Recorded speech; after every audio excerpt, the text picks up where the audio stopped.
Thank you all for joining us today for this conversation around building an intentional, inclusive, and international ecosystem. One of the reasons why we are really passionate, Michelle and I are really passionate about bringing Impact Hub to Houston and also being part of this global Impact Hub network is really how do we help the people who are here in Houston, because we are one of the most diverse cities in the country. How do we help bridge relationships between the people here and maybe families and communities they left when they immigrated here, or connect them with people who speak the same language, or connect them with people who want to do business with them. We also want to foster those types of relationships and opportunities for people because sometimes if you solve a problem here, that solution can scale to other parts of the world where you can generate revenue, you can generate contacts, you can build relationships, and then really build a truly inclusive and international ecosystem.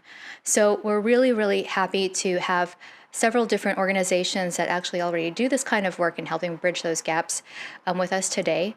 And you'll hear in just a second from some of them. But I wanted to share some information first that Brenda Rios Brombacher from HCC had shared with us. It talks about how Hispanics make up nearly 44% of the population in Harris County, making them the largest ethnic group, and they make up about 38% of small business owners in the greater Houston area, and that figure doubled within the last 5 years. These enterprises cover a wide range of industries, including professional services and hotel and restaurant ownership. But when it comes to resources and funding for Latino entrepreneurs relative to other demographic groups, the Small Business Administration shows that this ethnic group, Hispanic and Latinx entrepreneurs, have the lowest loan funding for their enterprises. And so researchers agree that there's a great need for resources and access to support for Hispanic entrepreneurs. And that is one of the reasons why we put together this panel for you today. And so this one is focused more specifically on Hispanic, Latinx, immigrant, and international entrepreneurs.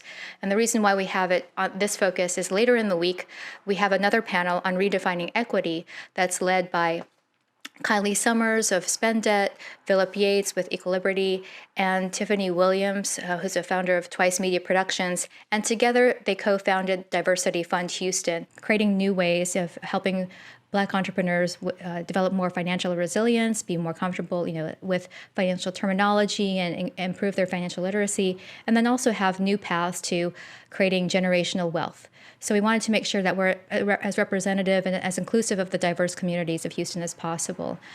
So with that, today we have Brenda Rios Brombacher, the Director of Entrepreneurial Initiatives and Community Relations at Houston Community College, or HCC Ownership, Nini Gutierrez, the Small Business Coach at Baker Ripley, Alfredo Villalonga, co-founder of Impact Hub Monterrey, which is awesome. I'm so glad we have representation from one of the Impact Hubs in Mexico, and Madeline Liu, Chief of Staff of the Business Angel Minority Association, or BAMA. And to start us off, here's Brenda. Great. Thank you so much. And Michelle, thank you so much for putting this conference together. I feel like it's so much needed, especially as we celebrate Global Entrepreneurship Week. So I'm happy to be sharing a little bit of what we're doing to be inclusive in our community. Again, I'm Brenda Rios Brombacher, and I'm the Director of Entrepreneurial Initiatives and Community Relations at HCC. And I lead the HCC Center for Entrepreneurship at the Southeast Campus, along with my colleague that you see in the crowd, Ned Miller and Kimberly Penn. And well, we are dedicated to helping our community here in Houston, not only for the startups, but also for the small business owners. And so, in fact, given our demographics in our southeast of Houston area, we have roughly 65% Hispanics and 35% African American. In fact, this area very well nationwide because George Floyd, for example, he lived and grew up in the Third Ward community, and Vanessa Guillen, who went to one of the high schools 10 minutes away from our campus. So our center is really dedicated to the families who are in economically disadvantaged areas in Houston, and we provide the resources and opportunities for growth. So our mission is really to diminish the barriers for minority entrepreneurs. This year has been quite interesting because we have pivoted, obviously, as everybody has, during the pandemic. So we've been very active in doing things online and making sure that people do have access virtually. So one of our pilot programs we created was in partnership with Amazon, and that was to pilot the Amazon Small Business Academy. where Ned actually taught this for workshops on e-commerce and how to get ready to sell on the Amazon platform. We have about 60 business owners who engaged at different levels from beginner to advanced, and some who have applied, now as vendors for the Amazon platform. So we'll definitely like to continue that for the upcoming year. The other program that we have developed this year is called the Business Digital Academy. And this was in partnership with Verizon Foundation, Capital One, and the Boral Agency to address the digital divide for family-owned businesses. And in this program, we made sure that we created it a bilingual 8-week program. We're almost like ending. It's 2 more weeks until the program ends. But in here, participants are given the workshops for marketing and financials to create an online business website. For our population, we learned that not many of them have a presence online. So this was their opportunity to finally have something online and making sure that they reach to new clients. A cool component about this is that through Capital One, we're doing the financial workshops.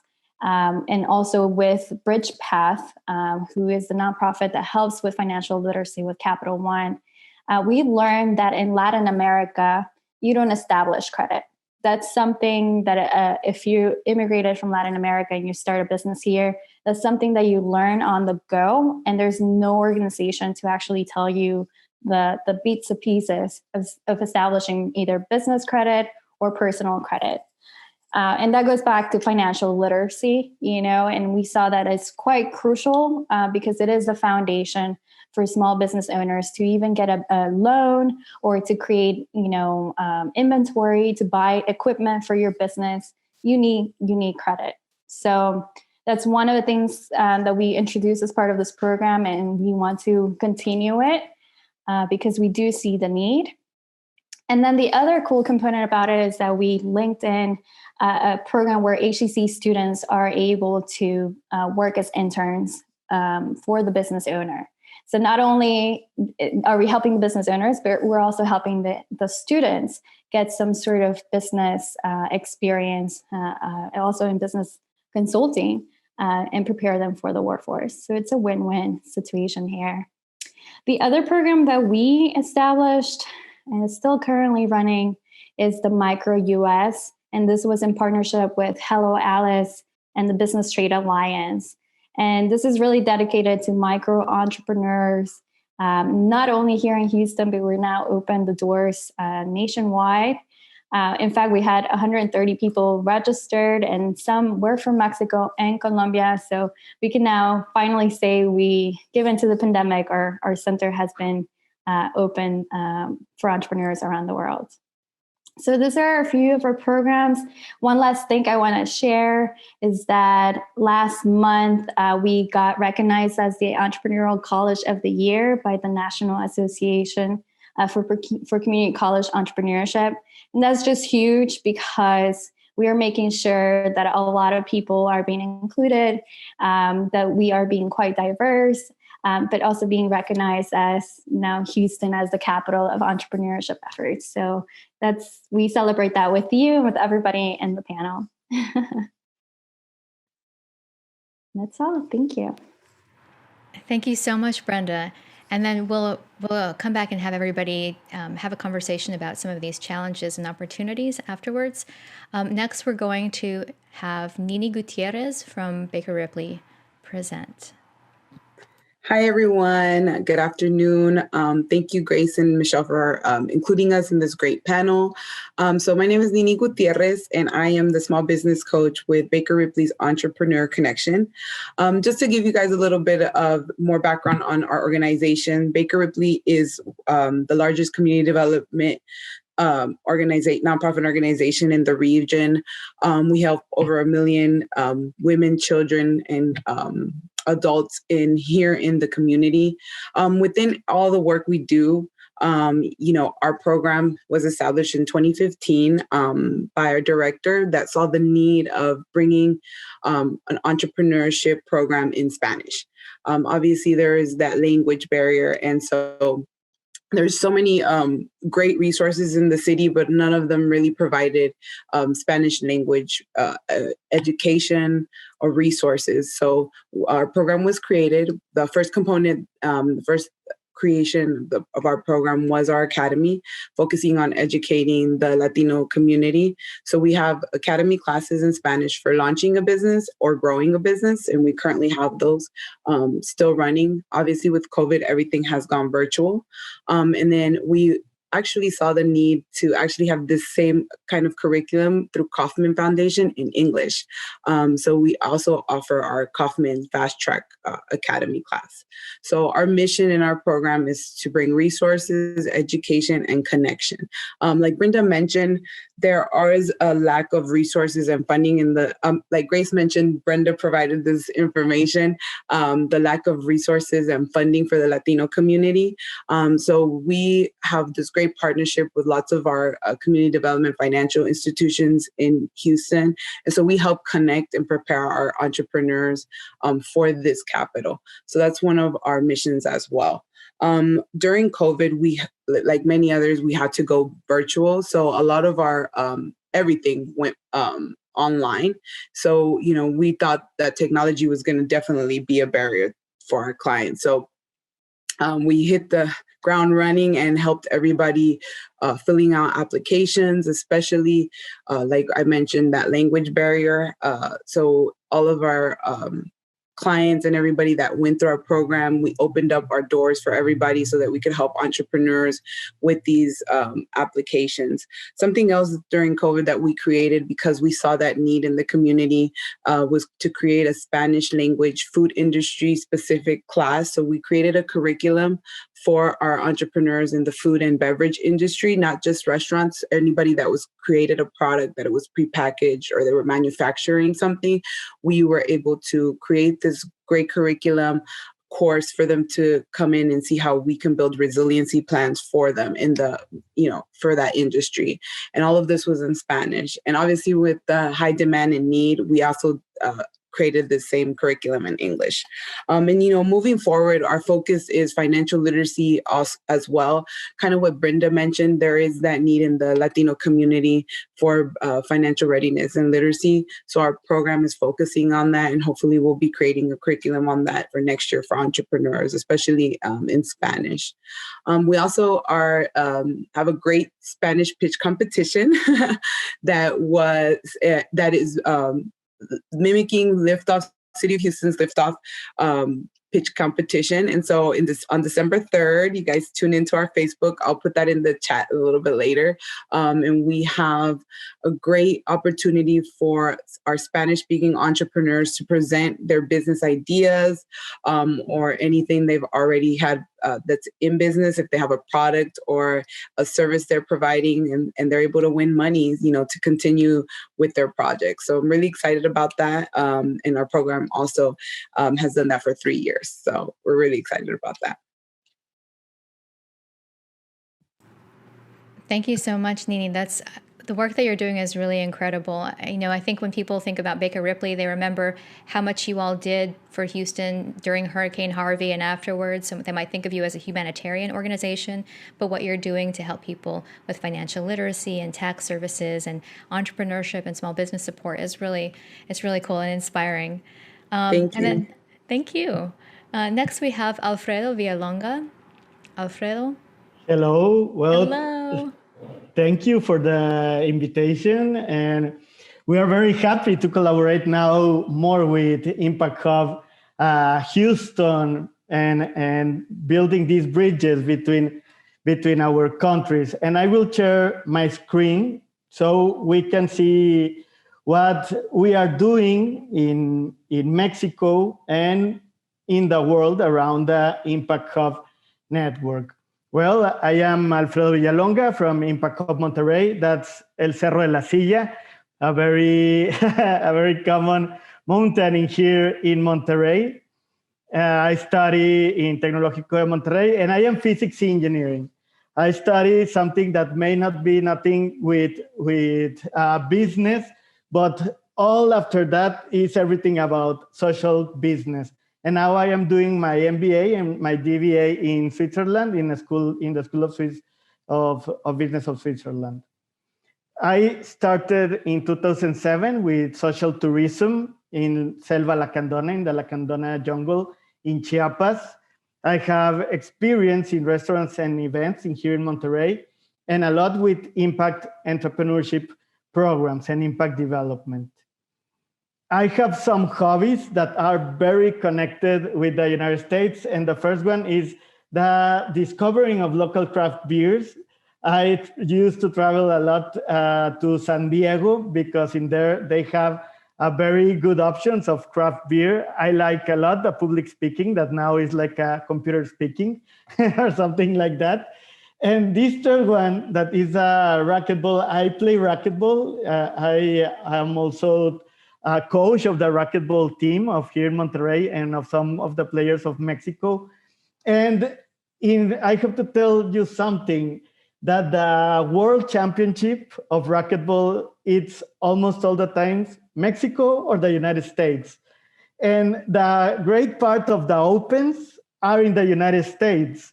And the second biggest Racquetball Open is in Austin.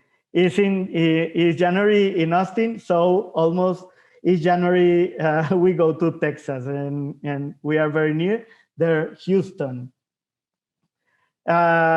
I like a lot public policies, impact business development, partnership fundraising. And I want to talk now about the Impact Hub Monterrey, what we have done. Impact Hub, it is very oriented to things that are happening in our city. In the city of Houston, what is happening, in the city of Monterrey, what is happening. And in 2013, the 80% of our city center was abandoned because of the drug cartels. So we brought the Impact Hub Monterrey to the old quarter. In there is where we began. That was the first day we opened Impact Hub Monterrey.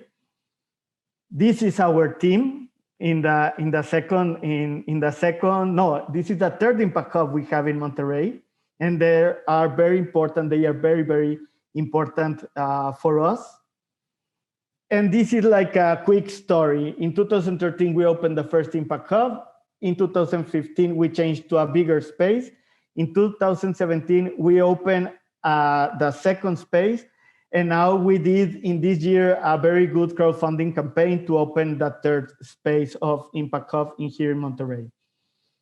Why we are doing so much? Because we have all these principal programs and activities to develop people with entrepreneurship programs, from women, migrants, tourism, the racquetball team, obviously, the craft beer vertical, and the collaboration that is very important for us, the international collaboration. We have more than 50 people collaborating with us that work in our team. It's a good number for a team in all our spaces. We give service to more than 40,000 people each year. We have a lot of customers that believe in us. And these are our beneficiaries. We go for youth people, people with disabilities, women, social tourism projects, and migrants, especially from the south of Mexico. These are our special focus. And like you remember, and this is something like I like to tell, we started in 2013 with the city center very abandoned. We started with the Impact Hub Monterrey. And this is some of the things that we have done. This is the first restaurant we create. You can see how it was and now how it is. So we are changing a lot the narrative of our city. This is something that we invest on, that Impact Hub Monterrey invest on. Then you can see this that was also abandoned, and then it transformed to this. And with this kind of projects, we are recovering our city center. And this is how it looked our city center in 2013. And this is how it looks now, the old quarter. So we're doing a lot of effort these 7 years in sustainable cities. We even have been recognized by the World Economic Forum and Coca-Cola because of the engagement with neighbor. And like something extra, we do the local craft beer festival in Monterrey that you are invited each June. It's in the Monterrey, in the Rayados Stadium. We support migrants each year. We support social tourism. We support women. And here you can see, and these are permanent programs that are running during all the year. We support the professional racquetball team. Now we are supporting around 7 professional racquetball players, youth players. And what we are doing, because collaboration, international collaboration is very important for us. We have done the regional gathering that now we are organizing the real America's gathering, because that time was just a Latin America gathering. And now we are like a complete continent participating on it. It was supposed to be this year, but COVID, like many things. We are the responsible of the global partnership with CEMEX. So we are working together on developing entrepreneurship programs with CEMEX around the 105 impact hubs of the network. We have Impacto Latam that now, since, I don't know, 1 or 2 months ago, we are starting the conversation with Impact Hub Houston to see how can we integrate the whole continent in this kind of programs. More than 600 entrepreneurs are in this Impacto Latam. So we are trying to grow this. This started this year with the pandemic. So maybe we are more physically separated, but now we are more connected virtually, but well. And I am the responsible of the regional partnership development lead of Impact Hub Geneva with Accelerate 2030. I am working with more than 20 countries around 3 different regions for their partnership development. And so we can run this scaling program around the network. And well, this is the first time I present myself like this, because last Monday, I was elected as a board member for the Impact Hub around the world. And well, I am very happy for being in this panel. And I am very thankful for the invitation and collaboration to Grace, Michelle, and everyone in the panel. Thank you. Thank you so much, Alfredo. It's amazing how much you've done and how much you continue to do. I mean, people always say that Michelle and I do a lot of things. They don't know how we do it. I don't know how you do it. That's a lot. But thank you for doing all of that work and supporting so many different entrepreneurs. And then finally, bring us to one of the most important aspects of supporting entrepreneurs. I'd like to introduce Madeline Liu, Chief of Staff of the Business Angel Minority Association, who's going to talk about funding and what they do, what BAMA is doing. Great. Thank you so much. It's such an honor to be here, just listening to everybody talk about what they're doing. It's really just such a privilege. So I'm going to be sharing just a couple of slides. Great. There I am. Here. So as Grace said, I'm currently the Chief of Staff at an angel association called BAMA, Business Angel Minority Association. And we are this national association of business angels, venture capitalists, corporate VCs, and just all of these other partners within this ecosystem. Let me make sure this is it. Great. And so what we're really trying to do is we're really trying to increase the amount of diversity in the innovation ecosystem. And so we try to do this within a couple of different fronts that I'm going to kind of go into a little bit today. So it's very interesting how I did this. I'm still learning how to use Zoom, but okay. So portfolios like diversity. This is the main issue, is that we have just a ton of really great innovative minority founders, but unfortunately, it's really difficult for them to access capital. And so if we look at the venture-backed companies that are out there, as we can see, about 77% are just all white teams. And even more so, they're typically all white and male teams. And so only about 6% of startups that are venture-backed have an all-female founding team. And so one of the big reasons for that is this kind of mirrors also the decision-making process. So the people that are making the decisions for who gets the capital and who gets funded and who gets resources really mirrors what startups get funded. So of investors, only about 14% are women and 20% are a racial minority. However, that just means that investors are really losing out on these returns because there've just been studies after studies after studies that show that the more diverse a company is, the more diverse the founders are or the C-suite is, the better returns and the more favorable options you have for an exit. So if your founding team at least has even just one non-white person, you on average will get about 30% better returns. And if you have one non-white person in a C-suite level, you get up to 64% better returns. So what ends up happening is that this lack of diversity leads to a lack of investing in minority-founded startups. And also all of these investors are now just losing out on the money that they can be receiving from these higher than average returns. So at BAMA, we're trying to combat this in a couple of different avenues. First is that we're really trying to establish a network of business angels committed to investing in early stage diverse startups. And so at the moment, we're trying to finish off the year. We just started this year. We're quite a new association, but we're trying to finish off the year with about 70 members. And these are members of investors, as I said earlier, business angels, corporate VCs, partnerships, of people that are really committed to investing in a diverse startup. And then we're also trying to empower and educate new business angels. So we really think that there is like this lack of just diversity in the investor field in general. And so we have something called the Diversity Investors Academy. We host workshops and we have other panels where we're trying to teach people that want to get into investing, that don't know about investing, don't know about business angels, don't know about startups, or even just the entrepreneurship in general. We're trying to teach them and empower them to become business angels.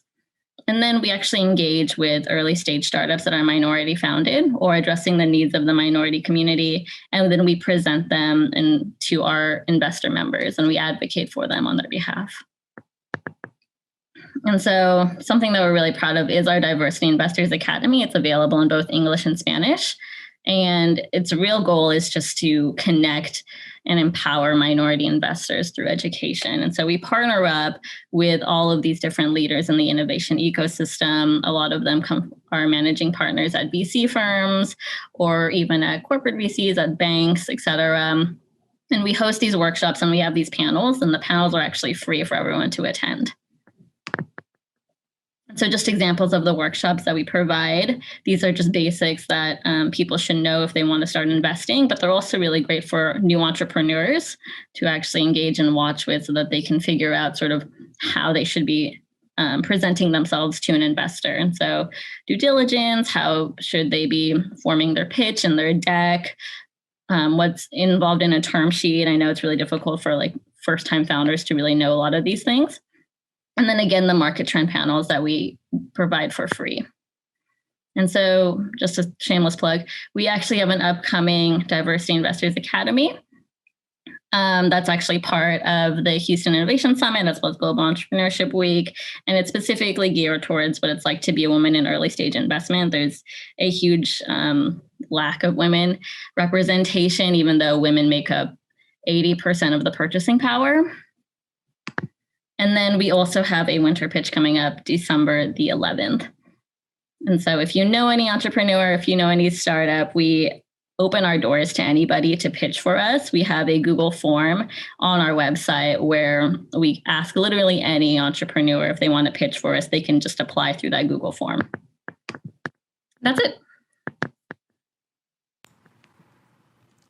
Thank you so much, Madeline. And I imagine that if people do apply to pitch through the form, they can also get feedback from you, right? So that they do. If they're not comfortable with pitching, you can help them. Absolutely. We actually do get some companies that we know are maybe not mature enough to pitch at our pitch events, but we'll still actually meet with them just so that we can kind of coach them, or we can provide them networking opportunities to something like Impact Hub, Mass Challenge, or any other accelerator if they need references. Awesome. Thank you so much. Okay, if we can bring everybody back, I don't know if that's possible for all of. Okay, so for for all of you, thank you so much, panelists, for sharing what your organizations and you yourselves are doing to support Hispanic and Latino entrepreneurs wherever you are, whether it's in I guess as Alfredo was saying, in all of the Americas, the real Americas. One thing that I encounter often is assumptions, right? So people imagine that maybe the language barrier is the biggest challenge for immigrant or Hispanic Latino entrepreneurs to overcome.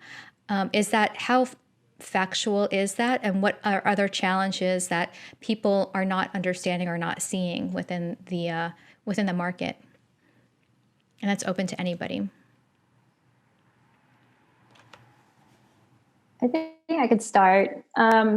I think maybe the first part is our Latino community is so diverse. And I mean it as in you have people from all countries in Latin America, but then you also have people from generations who have been here in the US by, great grandparents, or even before Texas became Texas, right? That was part of Mexico. So I think it's both a cultural and a language concern when it comes to programming. How factual is it for how much things are in Spanish?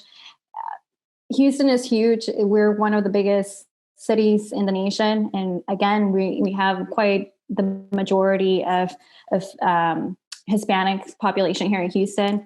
And only you find resources for small business owners at Baker Ripley, SBA, HCC, maybe some SBDC, and some U of H.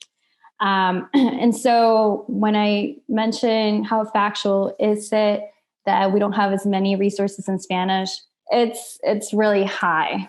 And so we're trying to push the agenda that everything really has to become bilingual, no matter if the business owner just speaks English, because when it comes to funding, paperwork, the legal, a lot of that information really, they feel much more comfortable in their first language.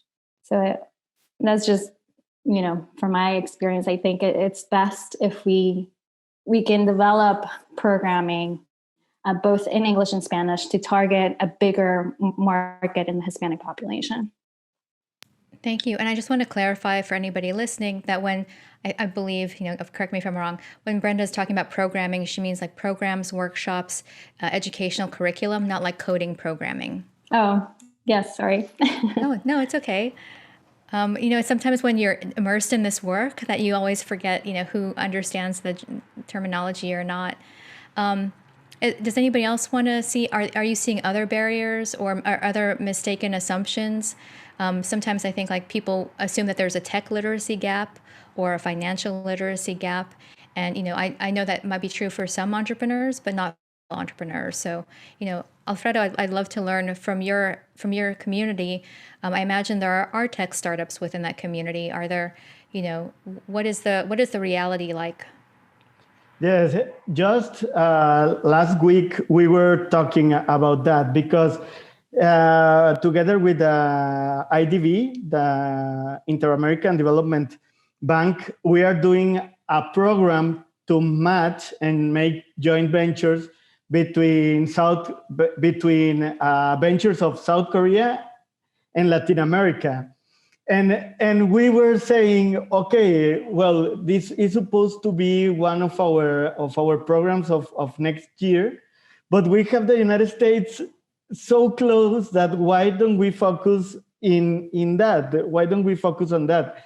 And something that we were understanding in our community is that we find, or the community finds, the legal part like very tricky or difficult in the United States, but because they don't know, they don't have the knowledge on how to make a soft landing on the United States.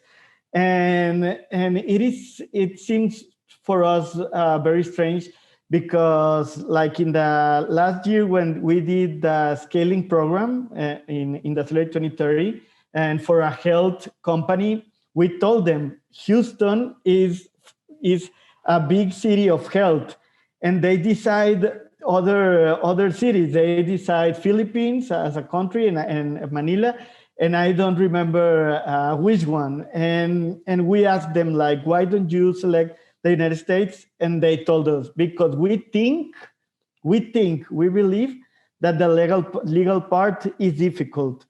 So we have, I think, we need to socialize that it is not that difficult. We even 2 years ago had a restaurant in San Diego, and it has like the legal parts, but very similar as Mexico.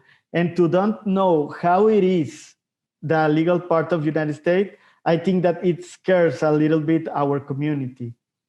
And how can we make this soft landing for it also? Madeline, I saw you unmuted yourself for a moment. Do you want to? Yeah, I just wanted to bring up just another barrier that I think is also really prevalent in the minority communities when just trying to break into the American innovation ecosystem is that particularly when you're trying to access capital, it's unfortunately a very network-driven industry. And so a lot of these founders don't have access to that network. A lot of them, if you look at who gets money, a vast majority come from either the East Coast or the Bay Area, and then they're all Ivy League grads, right? So if you see Stanford or if you see Harvard or MIT, then people are more likely going to just give them money. And so it's incredibly difficult, particularly if English is also not their first language, to try to convey to a lot of investors that they're actually competent entrepreneurs, regardless of other things that they might have. If they have really good, like a good track record, if they have really good monthly revenues, it's still really difficult. I think I found, or at least entrepreneurs have told us as they were pitching as well, is that it's really difficult to break in to sort of build that confidence to other investors if the investors don't necessarily understand their cultures or their customs. It's a really important point you make about the network, because a lot of times, especially within the tech startup scene, people will say friends and family are the first place you should go for funding, but generally friends and family are the people you're trying to help with your business, by growing your business. Nini, did you have anything to add to that? So, language is, like we know, with our program, and as long as we've been around, the couple years that a lot of our entrepreneurs do come to us because they can't find anything in Spanish. And like Brenda mentioned, there are a lot of resources, but the Spanish, maybe they have, like SBDC has great, resources, but they don't have that many Spanish speaking business advisors. And so I think that is a barrier for them, obviously. And then also access to capital. Like in my previous role, I was at a CDFI, and I was trying to help all these entrepreneurs, especially in the startup entrepreneurs, and most of them were minority businesses. And for them, it was really hard because of that financial literacy piece. And I think that's why what we're trying to do within our programming in the future is add that component right at the beginning, so they know that they have to prepare themselves on their personal finances, and then focus on their business finances so that they can get the access to capital. Can you describe what a CDFI is and how it can help entrepreneurs, for anyone who's not familiar with that? Of course. So community development financial institutions were created to kind of help entrepreneurs that are not able to access traditional, lending. And that's, your banks, your credit unions. They're higher risk. Banks and, traditional lending look at startups in whichever field, whichever industry you're in, as a big threat, a risk. So they're not able to access that capital. And so CDFIs come in and they're able to help kind of bridge that gap and help them with that startup funding. And it's not just with funding. They also provide technical assistance, and then, they're within our ecosystem, so they can refer to all of the other partners that might help with education, prepping, business planning, and all of that, so that when they're ready, they can come back and have access to capital. And then when they receive the capital, they're able to continue that technical assistance so that they can help them grow and scale their business. Thank you for that. Also, if correct me if I'm wrong, but most of them are actually backed by SBA. So when it comes to loan guarantees, SBA that risk. And also the traditional banks like the Wells Fargo's, the Bank of America, they are able to give grants to these CDFIs to loan out the money. And then in return, they're able to also refer those entrepreneurs back to them when they're ready, when they're bank loan ready, as they say. Thank you. I also want to plug it for anybody who needs more help with that. We actually have a workshop later this week from the Sci-Fair Federal Credit Union about how to build and rebuild business credit so that you can qualify for a loan later.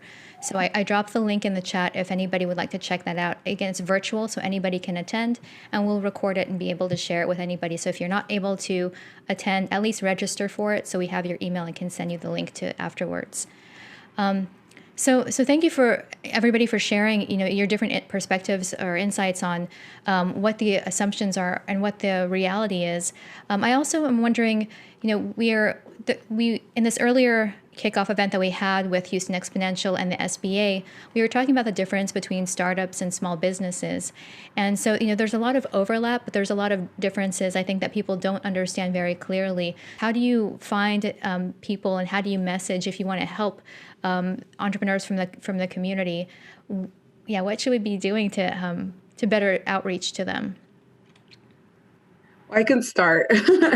So, I think that within the entrepreneur community that we work with, a lot of them don't realize that they're actual entrepreneurs. They come to this country and they have, whatever they have in their pockets, they have their experience or something they've always wanted to do, and they go for it. They don't have that fear. So they go for it, and then it's 20 years later. I've been in the Pasadena community recently, going out and meeting entrepreneurs and small businesses that have been in their community over in the Pasadena community for the past couple of 20 years, most of them, they've been there.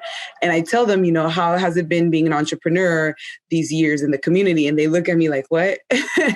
Like they don't realize it, that they're entrepreneurs. And so, the trust, I think, to reach them, it's really important to build the trust, right? I think that's the biggest thing. And that's why I'm going out and having, meeting them face to face and creating these relationships with them. So building that trust, I think, will help you kind of reach them, especially in the Latinx community. I want to say, yes, that's the same case for us at HCC. Even though our center is Center for Entrepreneurship, prior to that was known as the Small Business Development Center. As similar to the U of H SBDC. And same with the programming. Like we had a series of workshops for entrepreneurs, but we found that a lot of people in our area, they don't necessarily relate to themselves as entrepreneurs, even though they are micro entrepreneurs. And so we had to tweak our marketing into saying small business success, or even in Spanish, emprendimiento. It's something just as a start, but not necessarily to grow a business. So the definition of entrepreneurship is quite tricky in our population. And going back to Nini's point, you have to establish trust, not only in the marketing component, but also in the financials. There's our culture with financial institutions in Latin America has made it very difficult to build that trust here in the U.S. And even though it's a much more stable market, and people don't necessarily trust it. So that's, again, going back to the barriers. I think that's a huge issue with the Hispanic population. But even if you're not Latino, I always advocate for this. Like, even if you're not Latino, this also impacts our entire economy.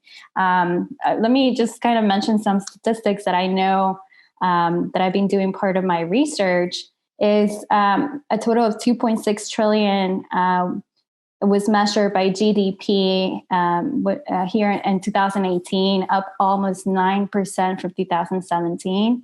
If the U.S. Latino market was its own country, it will be the 8th largest economy in the world and the largest Latino market in the world, larger than Brazil and larger than twice the size of Mexico. So if you are thinking of, as a business owner, marketing to the Hispanic consumers, I mean, that's a huge market for you, but you have to understand the culture and the language to meet that market. And I don't think the financial institutions or even like the big stores in the US have figured it out. It seems like there's a problem also of authenticity, right? You're talking about you have to build trust with the community. If a lot of people come here, there's already the mistrust of banks, mistrust of government, because oftentimes where people are coming from different parts of the world, not just the Latin American community, but you can't trust the government, right? And so how do you build that trust? And I'm thinking about, I'll pose this question to all of you. How can organizations help build trust with entrepreneurs who might be distrustful of them? And then how can entrepreneurs or small business owners who need help also reach out, and engage? What is the most effective way for them to engage with the services and resources that you all offer? I can start this one and kind of just talk about how we try to be as open door as possible at BAMA. And that means that when we do find either, let's say, a diverse investor or someone that's interested in investing, or even just a minority founder, we really try to have multiple conversations with them. We really try to engage with them and just be transparent when it comes to coaching. I think, transparency leads to trust. And so if we can constantly just coach them and mentor them and support them and provide them the resources that they need, it'll slowly generate and help build trust for them.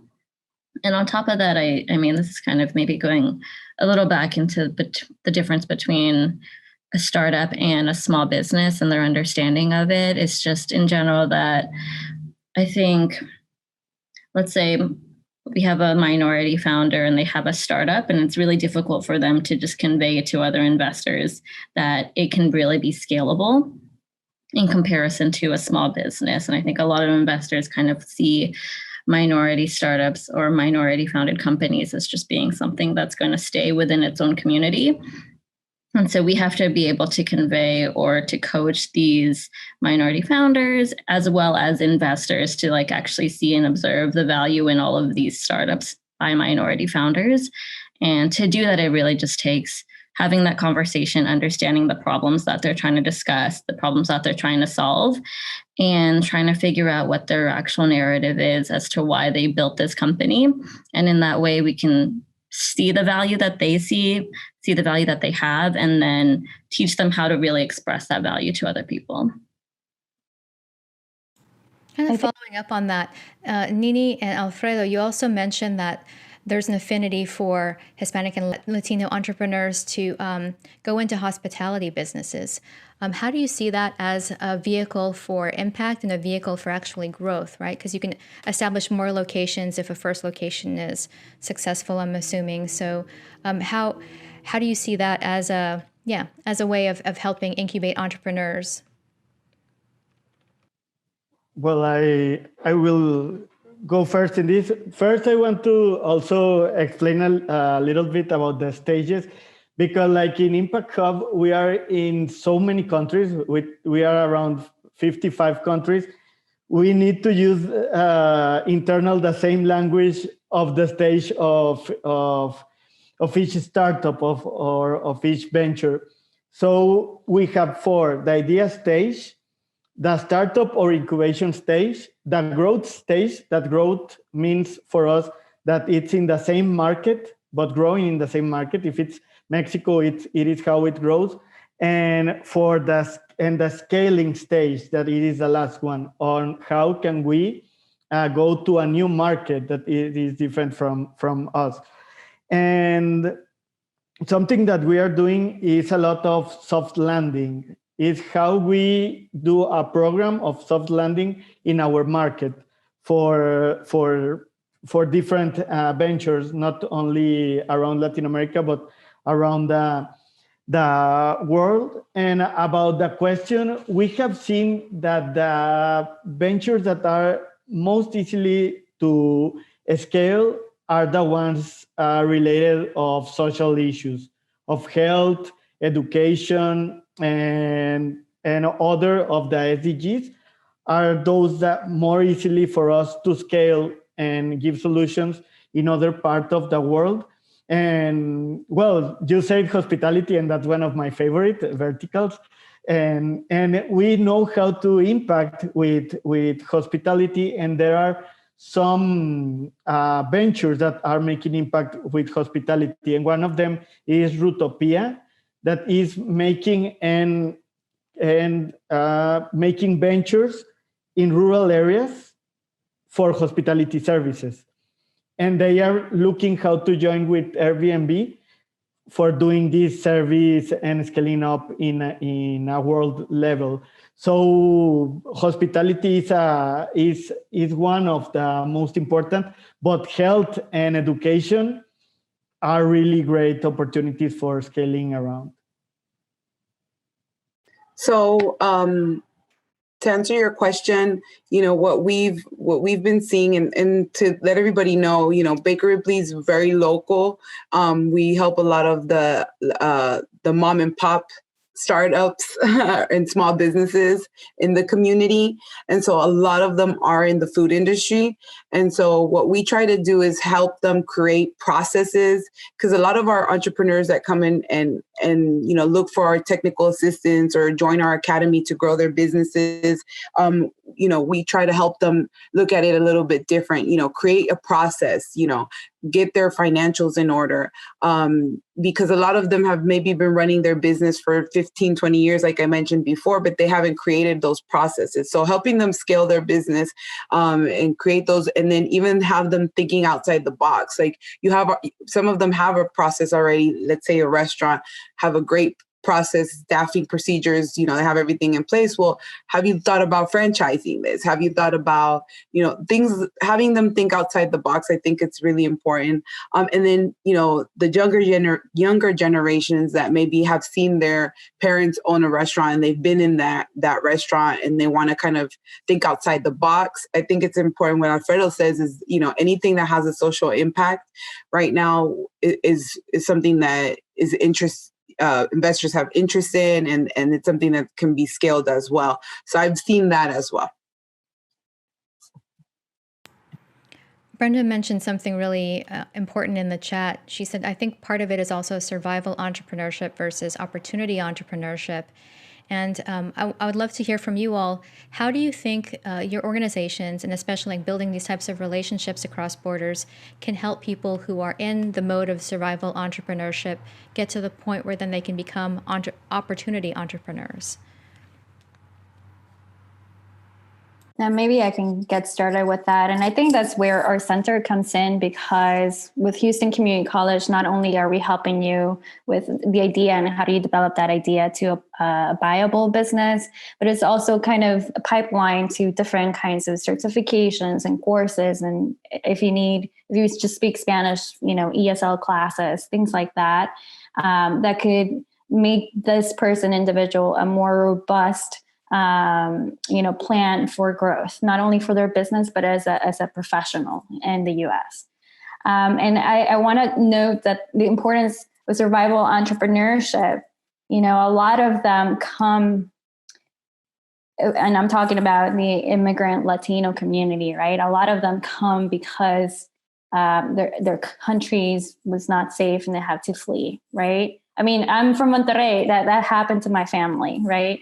Unfortunately, there was a lot of issues security-wise, and that's why we moved here. And so I learned it from my own family. We were in survival mode, the typical American dream where you come in with $100, right? And trying to figure out not only a new culture, a new language, but also how to create a business that can help you grow as a family, right? And then maybe help in the community. So when you're putting the idea together, you're not thinking about how can I, in the long term, pitch this to an investor so I can get money. I'm thinking in the short term. And that's where we come in, as we help you with the short term and give you a bigger strategy, or a bigger structure to start thinking for that long term, meaning 2-3 years or after the 5-year survival. When it comes to opportunity entrepreneurship, I mean, we don't close the doors to people who are the high impact, kind of startup. one example, one of the businesses that we're working with right now is called Common Cookery, and they see a huge gap. They want to bring in the ghost kitchen model here in Houston, and they're actually helping diaspora because it's similar to an Uber Eats or a DoorDash platform, but the way that they're helping private chefs is making sure that the ethnic foods are also introduced, and that's in partnership with Baker Ripley as well. So again, I think it goes back to the intentions of why you're starting a business or a startup. And for us at the center, I think we are addressing all of them. So I can, since you mentioned Common Cookery, I think it's great to kind of talk about our food industry recovery program we created, which was aimed for our surviving, our entrepreneurs that were trying to survive this COVID crisis in the restaurant industry because of that, because of the impact that it's had on them, the pandemic has had on them. So what we did was create those strategic plans with those short-term goals, right? We had them go through this course, and at the end, they had a strategic plan for them to be able to survive this pandemic. And we did it with short-term goals and then long-term goals. And then once they're able to, we're able to get out of this pandemic and things are starting to recover a little bit, they can continue on with their business and not have to shut down. That was our goal is, let's create this so that our restaurant owners do not close their doors or, whatever food, beverage and product that they had. And like what Brenda says, if somebody is, I call it the second stage of a business that it's growing and I can see that there's an opportunity, I think our relationships that we have in the ecosystem help with that. We can help them to a certain point, but I feel like when they're ready to pitch to investors, can they go to BAMA? Do I connect them with Impact Hub? And so for me, I think our relationships in the ecosystem is really important so that we can get those opportunity entrepreneurs to the right, connections. Thank you so much for talking about that. Oh, go ahead, Madeline. But I just wanted to say thank you to Brenda and Nini. That's why BAMA is here, really trying to get those entrepreneurs to come and pitch for us. And we really just want to engage and support them as much as we can. And we know that at that stage, before they can come to us, they really have to go through things like Brenda's program and Baker Ripley. Yeah, I feel like the idea is that you scaffold them up, right? Or there has to be kind of a pipeline that they get support at for every stage of their venture.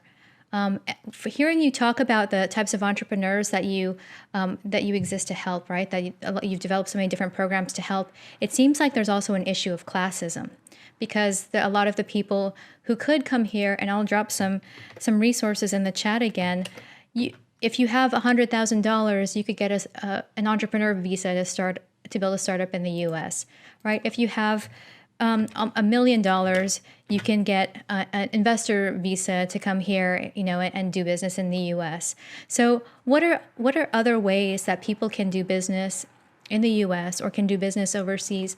I guess what kind of opportunities are there for people to bridge those gaps or cross borders so that they have access to markets that they're more familiar with, they're more comfortable selling with maybe, or that might be more supportive of them? 2 years ago, we did in the hospitality sector a restaurant in San Diego, and it was with a joint venture. The partner of the United States was from America, from the United States, and they helped us a lot for making a soft landing in there. And I don't remember well the case, but in 2017, from a venture from Minneapolis did a soft landing in Mexico with Impact Hub Monterrey. But again, it was a legal part that we helped a lot. And something that we have found is that when the entrepreneurs do a joint venture with someone that is doing something similar in other country, it helps a lot. So now our strategy, maybe international, not just from Impact Hub Monterrey, but from Impact Hub, it is not just like this soft landing of one entrepreneur to one market, but the networking between one entrepreneur and other entrepreneurs that are doing similar things. And we are looking that technology is one thing that joins them very, very good. Like, I will give a quick example. If there is someone like the dark kitchens that we are telling, and maybe someone of Mexico has the know-how and the technology, it is very easy to find a way to scale it with someone that has the intention to do it in the United States. So we are trying now to connect similar intentional entrepreneurs around the world. And that sounds like an opportunity for all of us to get together and do a matching, like a peer-to-peer matching or industry or thematic matching thing, so that people can find peers in other countries that they can buddy with. Brenda, were you going to say something? Yeah, I was just gonna say, Grace, you kind of hit the nail, whatever that saying is, like hit the head on the nail, because I don't think we've had an honest conversation about classism, or even the gaps on entrepreneurship between Latino entrepreneurs and class systems. It's almost like in India, you do have a caste system, and it's invisible. You really don't talk about it here. But like, for example, who knows here that Jeff Bezos is, part Cuban? Or Carolyn Rotz, who's our biggest role model here in tech for women entrepreneurs. She's from Bolivia, and so you don't talk about this, and you don't see Hispanic, successful Hispanic entrepreneurs that, that create sort of like the role models that we need to see in the Latino community. And maybe that's a conversation I'd love to have with you guys at Impact Hub, because classism is an issue. That's another barrier. Maybe we can talk about it, but it is an invisible barrier. And I would like to add, I know, Brenda, we've had conversations about this and stuff like that. And, sometimes with our Lanzate competition, we get so many entrepreneurs in the tech industry that we don't get during the whole year. But for Lanzate, they're there because they need access to that capital and to pitch to. Most of them always ask me, are there going to be investors there? And, we try to let them know that we invite everybody, in the ecosystem, so that, if they can see a potential and connect you with somebody, that's why we create this. But there is that barrier for them to access a lot of these, accelerators and everything like that. And it could be the language, because obviously they feel more comfortable pitching in Spanish. And so, again, I'll pitch Bama. I think that's why it's so great, because, we can send them there, maybe help them coach, and then, or maybe have them go to HCC to take those classes for them to learn, English and feel more comfortable, and things like that. So yes, that is sometimes something that we don't talk about more. And maybe you can say like the different groups too, like a lot of South Americans, like a lot of like Colombians and Venezuelans and some Mexicans, like they create their own groups and they feel comfortable with dealing with business with each other. Definitely. But again, it goes back to classism, like maybe their backgrounds, they're highly educated, and they just had to flee their country because of what's happening, right? And they don't necessarily have or feel comfortable dealing with other people who came here with no education background. So again, that's another issue within our Latino community that we need to address, is that how do we put our egos aside and make us a stronger community by working with each other? And I just want to thank you again, Nini. But I also, luckily for the founders and the minority startups that do pitch to us, our CEO is a Hispanic woman, and she is able to communicate with them in their language that they're most comfortable with. And it is something that we've noticed, is that a lot of the initial communications we'll have is actually in Spanish before they do pitch to our investors in English, but a majority, a decent size of, I would say, our investor membership base or syndication partners are actually very specific to the LATAM and the Latinx community. as well. And so we will get a lot of the companies that do pitch for us, we actually get from a lot of those syndication partners. So once you're sort of in the network, it should be much easier, because then if your company is good and we have one of our, let's say, ASL Hub's investor likes you, then you'll just be floated around through all of our syndication partners. And we're really just trying to make sure we can build this really large national network that makes it easier for minority founders that don't have access to that network to really all of a sudden just get a really large network of investors interested in them. Thank you for sharing that. I feel like we will definitely have that conversation again, because this is a topic that I'm really passionate about, because it just seems like there's a reason why in surveys they say non-white Hispanic, because there are Hispanic people who identify as white. And there's definitely an element of, I don't know if it's purely racism or ethnocentrism, especially for people who say, who are vehemently not Mexican, they will tell you over and over again, because people do get it wrong. But then also they just, there's so much different politics and different types of feelings, I guess, from different ethnic groups among each other. I'm Filipina, and when people mistake me for whatever they are, especially if they're Asian, most of the time, I feel like my culture is very different than a lot of East Asian or Southeast Asian cultures. And, there's just so much nuance there in terms of who has access to resources, who has historically been under an imperial thumb before. And then how do you come back from that, right? And so when we're talking about providing resources to entrepreneurs, it's also providing a pathway out of that type of, not necessarily oppression, but also oppression, but just like historical disadvantagedness, historical under-resourcedness, And so how do we make sure that we are elevating everybody? Because if we don't, then it just gets even more polarized, which is, I feel like, what we're seeing right now with it in our country. But so we're getting close to the end of the session, and I wanted to make sure that each of you has an opportunity to say, what do you think is the biggest opportunity that you and your organization would like to pursue in terms of building relationships across borders, and how can we all work together, especially if you have a specific ask from an organization here or a specific ask to some of the entrepreneurs who might be watching this right now. What would you like to see happen, and how can people engage with you? Brenda, would you like to go first? Sure thing. I just added our information on the chat box, so you can contact me by email if you're interested in working with us or learning more about our center. Also add us on the at HEC Entrepreneurship on your Facebook, because that's where we are really updating a lot of our events and workshops. We're publicizing through there. I don't necessarily drive a lot of people to our page. It's a little clunky just because we have to work with what we have at HEC, but you can definitely find out more, not only about our center, but the entire entrepreneurial department. And that's hecs.edu/small business.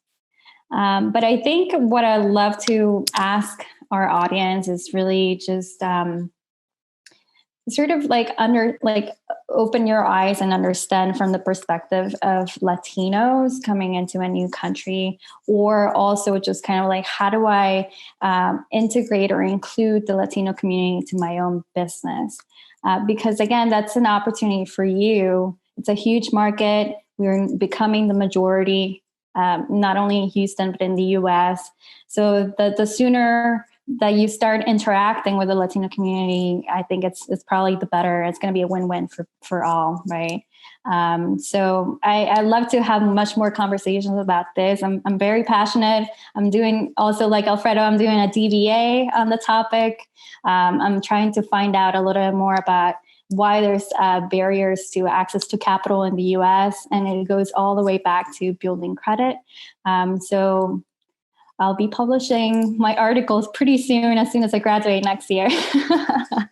But again, I thank you for the opportunity and platform. And yeah, let's definitely continue the conversation, because that's where we move the needle. I'll go next. So I also added our Facebook page. Like similar to HCC, I don't direct you guys to our main page because it's a little harder to navigate.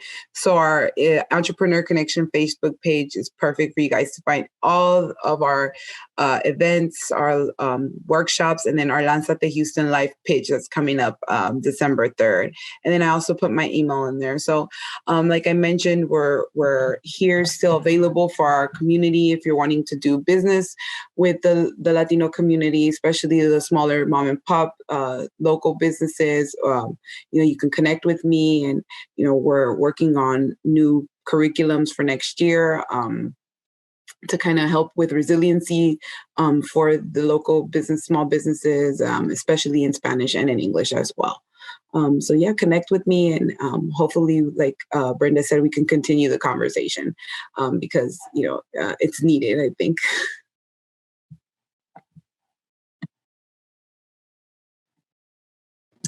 Yes, I just dropped our LinkedIn page. That's basically where we update everything. As everyone else said, our website is a work in progress. So we're still fixing it up, but eventually we're new. We started in February, so we're kind of giving ourselves a pass for that. But yeah, so we're hoping for really great things in 2021. 2020 was a really interesting year to start this association, I think. A lot of pivoting had to be done on our part. But 2021, we're trying to expand our membership base. We're also trying to start a fund. And so we are really trying to get just the name out there and let people know what we do and like the value that we can provide to minorities if they're interested in investing. And minorities isn't just Hispanic or Latinx people. It's Black Americans, it's women that want to get into investing as well.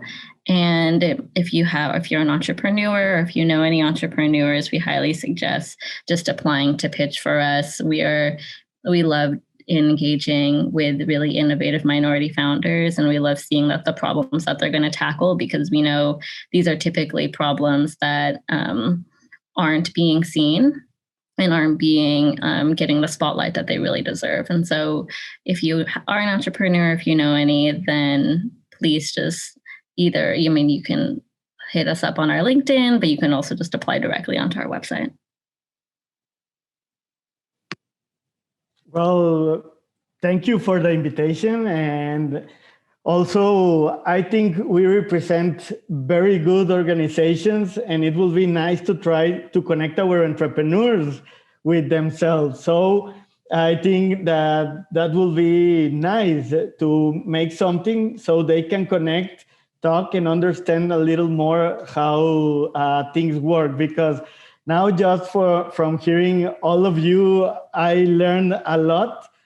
And I want to tell our entrepreneurs and our community what is happening around, because many things that we do are for them, and how can we connect and make bridges for them. And thank you everyone for this panel and for this conversation. And thank you all so much for participating. Well, there are two things I want to do. First, I'll just talk about Impact Hub Houston. But if for the entrepreneurs that are watching, if you all have any asks, if you think this would really help me as I'm growing my business, or this would really help me as I'm fundraising, please also drop that in the chat, and we'll save it and share that as well. But one of the things that Impact Hub Houston exists to do, like Impact Hub Monterrey and all of the organizations here, is to really help our entrepreneurs and startup and small business members. And so if you want some ongoing support, and if you want access to our entire Impact Hub Global Network, consider becoming a member of Impact Hub Houston, or reach out. If there's anything, if you feel like I would really like more information, or I would like to learn more about how to do X, launch a website, do better at social media. Maybe we can ask Good Spare to teach a workshop, or we can engage our community, our ecosystem to help you, because that is what we're here for, is to help more people develop paths to resilience and hopefully generational wealth creation. So I will pass it off to Michelle. And Michelle, if you have anything to add, please feel free to do so. Thanks, Grace. No, that's it for me. Again, I want to thank all of our panelists for spending an evening with us and having this really what turned out to be somewhat of a candid conversation. So thank you for your openness and vulnerability, and to our participants that are also spending their evening learning together, getting to connect and meet with others. Thank you all so much from our Impact Hub Houston family to you. Have a lovely evening, and we'll see you at one of the other events this week. Thank you. Bye, everyone.